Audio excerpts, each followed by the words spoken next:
And we're back, ladies and gentlemen, boys and girls, children of all ages. This is me, Dukect. Want to make sure everything is on point and everything. So, how are you doing? Hope you're feeling good. Hope you're feeling blessed.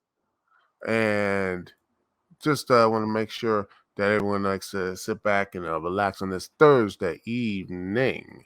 Anyway, Netflix is getting still trying this so hard to get into gaming and says aims to crawl, walk, and run when it comes to video games. It's still crawling. Yeah, the Netflix is still trying. They do good stuff. Netflix,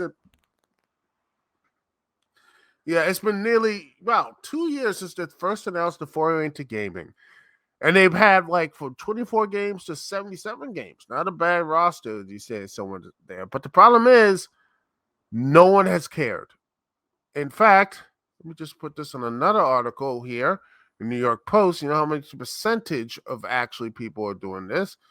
Right here is only 1% of Netflix subscribers use this. Yeah, over 250% million subscribers. 99% of them are missing out on this major perk. In recent years, Netflix has breached out into the video game industry. They have, number of gaming studios, and the most it actually has. It is, but the games featured is little used. With a report from CNBC revealing just 2.2 million Netflix subscribers, about 0.88%, less than one, play the games, one of the streamer games daily. That is, in a word, horrible. And it says that's all part of the plan, according to the Netflix. Yes, have a audience, build up a platform that is so basically. In fact, I guarantee you, me talking about this, you're like, wait, I don't know about this. Yeah, no one cares.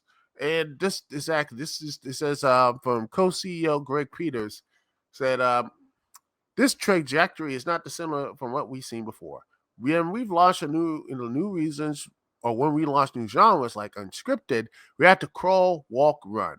But we see a tremendous amount of opportunity to build a long-term center of entertainment.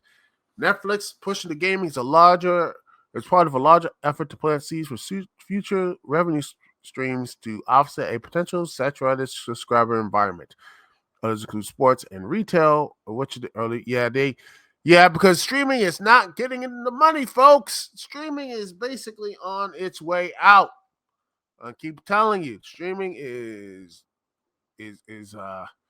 on the way out. It's on the way out. It's leaving on a oh, it's leaving. Oh yeah, it's gone away. It's gone, man. It's GONE. But the clue remain. It's gone. It's gone. But yeah, they're trying to find some new stuff here. The potential revenue streams Netflix throws out there, more things they can hang on their hat on during this earnings call. And in the future, when password sharing has run its course and they are not adding new subscribers. Netflix announced they're taking gaming seriously, running out titles as standalone apps for mobile phones. Netflix says that the games are strategies to keep the subscribers engaged in between seasons of their favorite shows, such as Stranger Things, which has been adapted into 2 games, which I guarantee you, probably like a majority of their audience don't even care for. Yeah, they tried. Look at this. They brought in some big things. Micah Verdu as the former EA Mobiles Gaming. You had Joseph Staten, who was the creative chief for Microsoft Halo Infinite game, which could be a good or bad thing if I, talk to people I don't care for Halo, but a lot of people just like they think it's pretty much mid, but who knows? Maybe IP people who are Halo Infinite people are just like that, all in on this. They love the direction. Announced he was joining as the creative director for a brand new AAA multi-platform game and original IP. Giving existing subscribers to download and play mobile games is a challenge. Though Mans noted, more than 3/4 of the streaming service subscriptions are utilized on a television screen. According to data released last year from video analytics from Corneva, this presents an obstacle for Netflix in marketing in a mobile game library to existing subscribers, but since customers don't tend to use Netflix on their phones. As of September last month of this year, Netflix games have downloaded 70.5 million times globally, according to data obtained from Apptopia. And that's where an average of 2.2 million users play one or more Netflix games per day.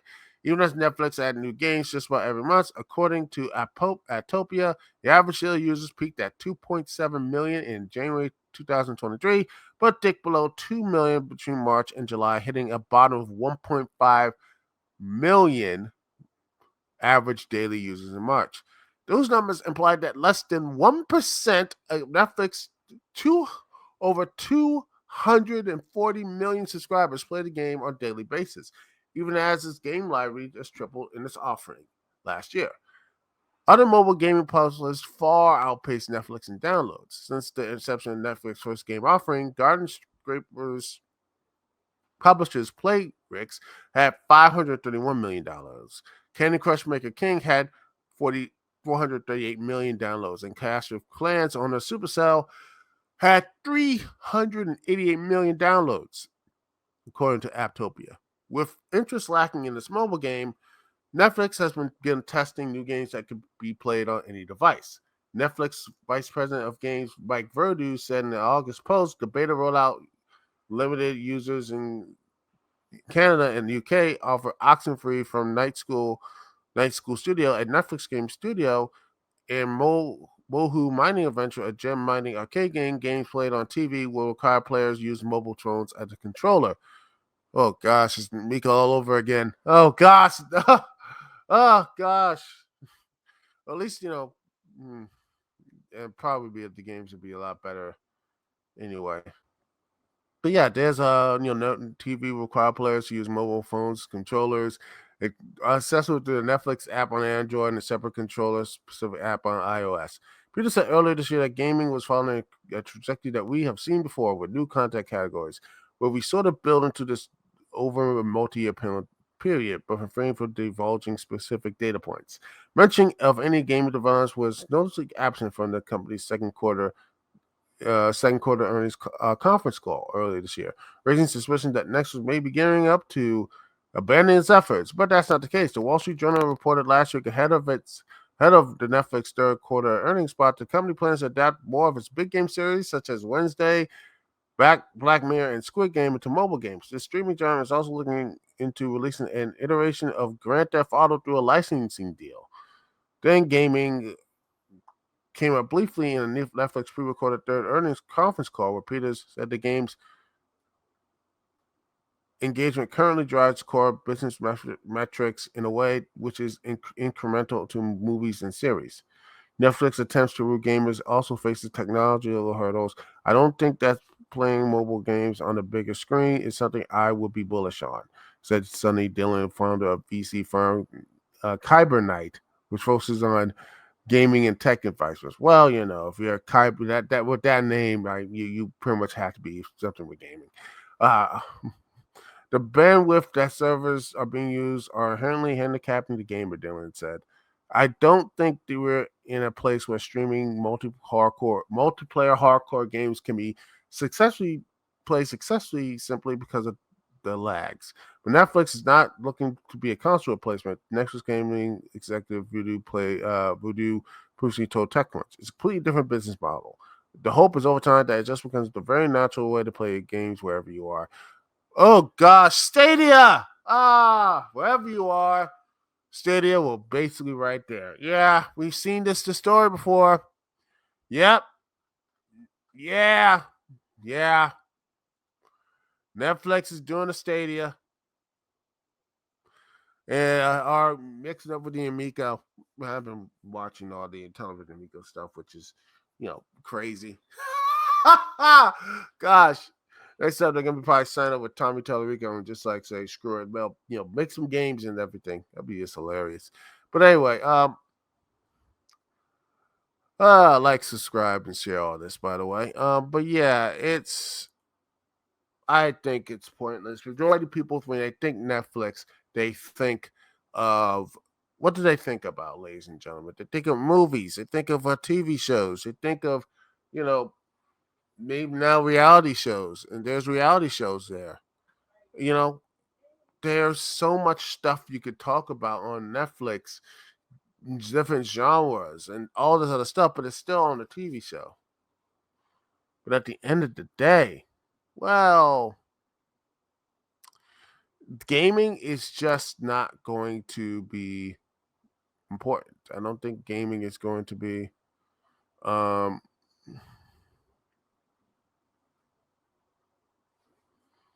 hmm, you know, um, I think that's what's going to happen. Is that people want that they're not going to really, they're going to try to push this really hard, but most people, like they said, it's just not really, and they're not going to, they haven't really connected with it. They haven't really been connecting with this, and it's a shame that they have they haven't really they were the front runners of the streaming, and now I mean they're trying to find any way to get out of it. They're trying to find any way to get out of this the nightmare that is streaming. So I expect them to basically, they're going to be like, oh wow, yeah, they're trying to get into anything. They're trying to get into sports. They're going to try to get into retail. They're going to try to get into cable. They're going to try to get into anything to keep them afloat. And I would not be surprised, ladies and gentlemen. I would not be surprised if they said, you know what? We are going to be doing something. We're going to go to gaming, or they're going to do anything just to basically survive for another day. That's it. I could be wrong. I want to hear what your thoughts in comment section below when I split the video off, or you can do it right here live here.